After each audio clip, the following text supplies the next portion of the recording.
My mother-in-law insisted I cook even though I was completely exhausted. The aroma of the food was overwhelming for my pregnant body, and I had to rush to the bathroom. I threw up into the toilet, but since I hadn't eaten anything all day because of her relentless demands, it was mostly just liquid. From that moment, I felt like I was in serious trouble. "Lisa, how long are you planning to stay in there? We need that food ready." "I'm sorry," I managed to reply, my voice weak. Young people these days just lack patience. Pregnancy isn't something you can handle with patience alone. How dare you speak back to me? Just because you're pregnant doesn't give you the right to be so insolent. If you keep this up, I'll knock some sense into you. My name is Lisa, and I'm a 27-year-old office worker.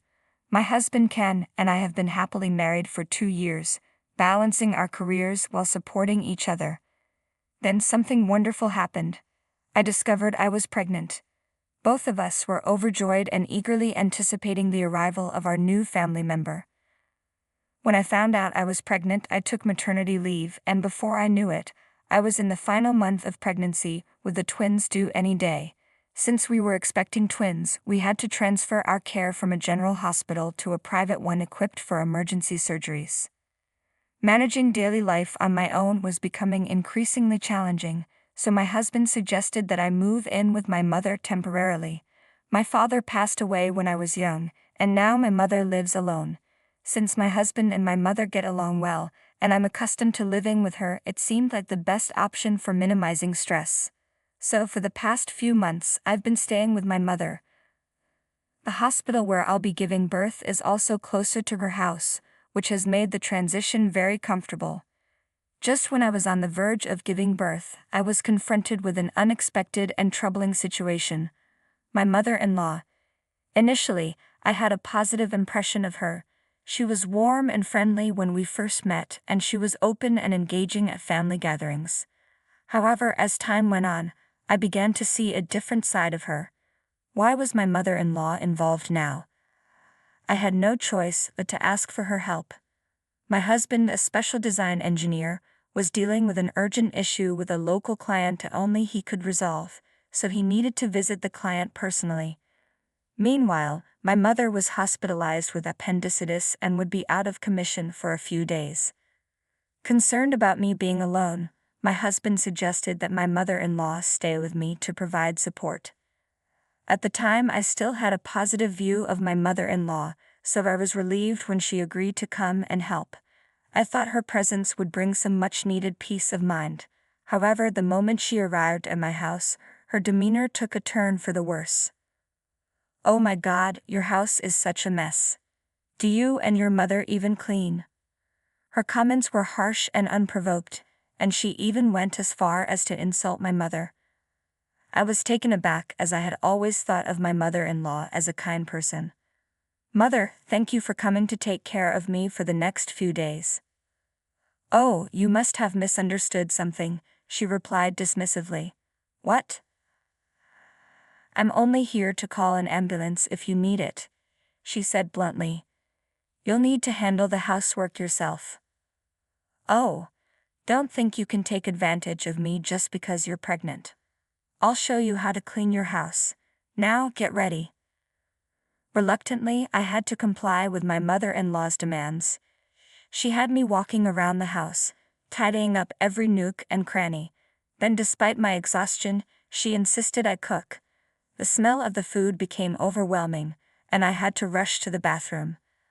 I threw up in the toilet, but since I hadn't eaten anything because of the constant demands from my mother-in-law, it was mostly just liquid. From the very first day, I felt like I was in danger. "Hey, Lisa, how long are you going to stay in the bathroom? Come out and cook." "I'm sorry. Young people these days just don't have any patience. Pregnancy isn't something you handle with patience alone. How dare you talk back to me? Just because you're pregnant doesn't give you the right to be so insolent. If you keep this up, I'll knock some sense into you. Tomorrow, we'll do a more thorough cleaning. We'll tackle the yard and get rid of the weeds." "But I don't think I can manage pulling weeds.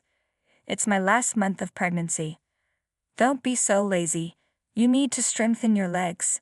You've been pampered and living a lazy life. You won't be able to raise a child like that. But the doctor advised me to rest as much as possible. What I'm talking about. I've already given birth to my son and daughter.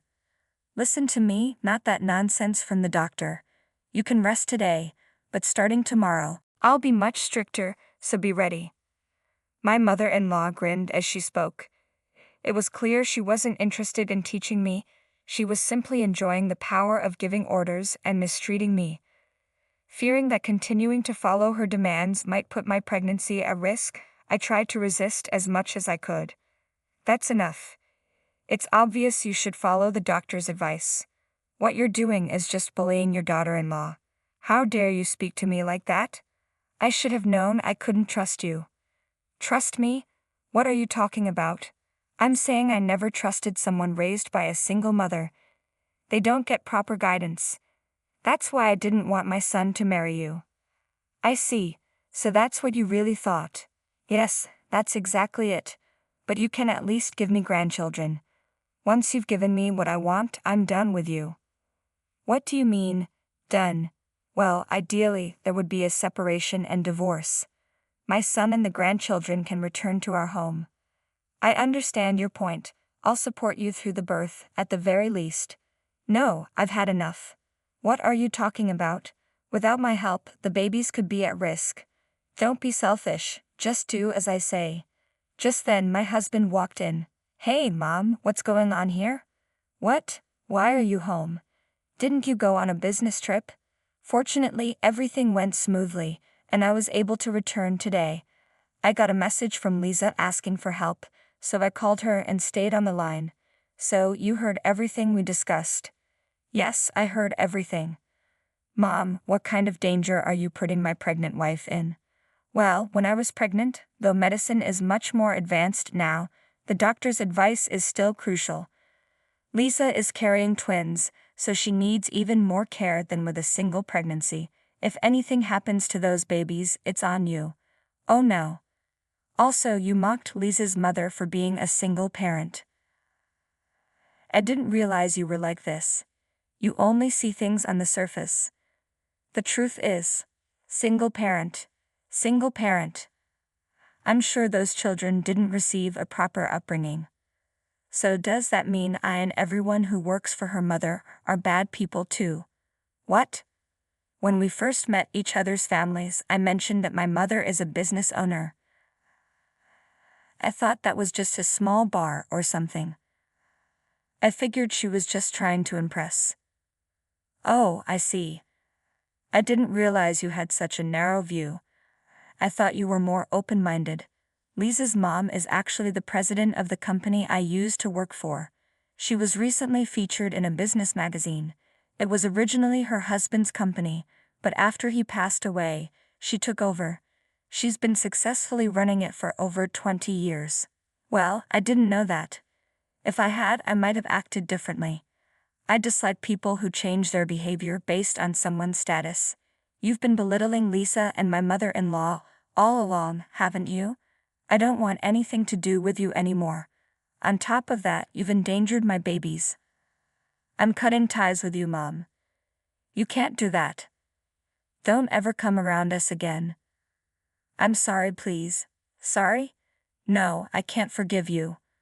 What you said to Lisa was unacceptable. I'll never be able to forgive you. I'm going to tell Dad and my sister about this. Music. Now, if you cause any more trouble, get out of here. My mother-in-law's face turned pale as my husband insisted she leave.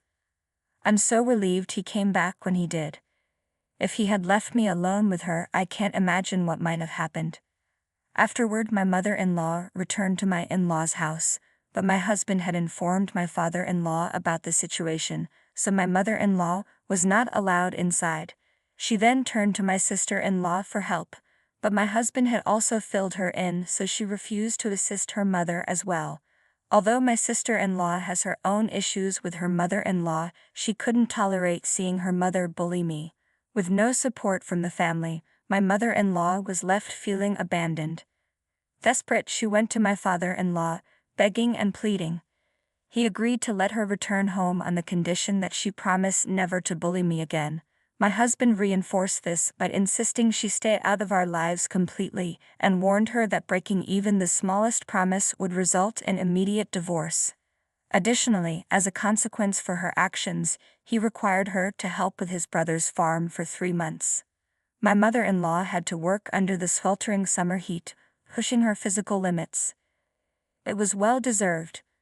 Meanwhile, I gave birth to healthy twins and my mother was discharged from the hospital, overjoyed to hold her grandchildren. My husband suggested that I stay with my parents for a while to adjust to my new role as a mother. Both my husband and my mother are supportive, helping me with the babies and household chores. With such strong family unity and mutual care, we've been able to live together in peace and harmony. Either way, everyone in my husband's family has visited us except for my mother-in-law. They're all thrilled to meet our children. I'm looking forward to continuing our happy life together with the family. Thank you for watching. If you enjoyed this video, please subscribe to the channel. See you in the next one.